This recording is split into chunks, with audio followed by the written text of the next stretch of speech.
what's called a student brief or a case brief, depending on your utilization and whether or not you're a student. Now, I do need to tell you that there's a variety of different formats that are used throughout. And your book says that there isn't many formats, as there's lawyers out there, and that's true. Because at the core, what a brief is, it is an outline of the case.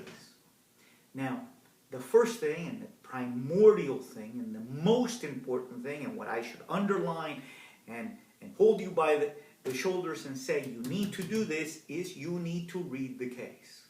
You need to read the case. There's no shortcut. You can't brief if you don't read, because a brief is an outline of the case, and it is your outline of the case. You have to read it.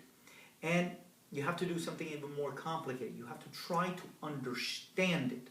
Once you've read it and you try to understand it, and I suggest that you read the case before you start the briefing process. Don't start putting pen to paper until you've read it at least once.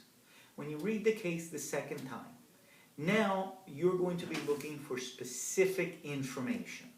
And I've already given you in the paperwork that I've sent the specific information, so I'll go over very quickly. The style, the facts, the issue, the holding, the reasoning, and the rule of law. Look at the paper that I sent with you under different cover for an explanation for those things. Your assignment is to find a case. I don't care what case it is, and brief it. You're going to brief it. Now, I do know that there are websites that give you briefs that are done. Number one, done. Number one, I've seen those briefs. I don't like those briefs. Number one, because they lack a lot of the things that I've asked you to put. Two, if you utilize one of those, you're not learning how to do it. You're giving me something that's already done and masticated, and I know that it's going to save you time, and I know that your time is valuable, and the idea is not to waste your time, but the idea is to use your time in an effective way to learn the process. And in order to be good at briefing, you have to brief, and you have to try, because this is one of those things like going to the gym. The more you exercise, the more toned you become. The more you brief, the better you're going to be. And it is a specific skill that is very important. Why? How are you going to use this brief in the future?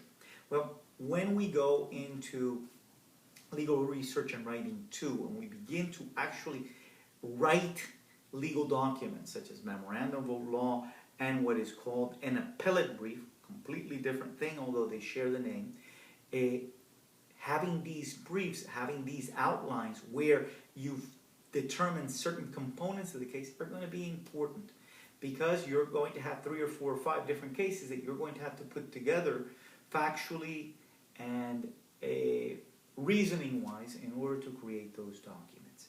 So, ladies, thank you for indulging me. I apologize again for not being present there with you. I really wanted to be there, and hopefully we can learn in a more profound way on how to brief. If you've got any questions, as always, please email me. I try to respond as quickly as I possibly can.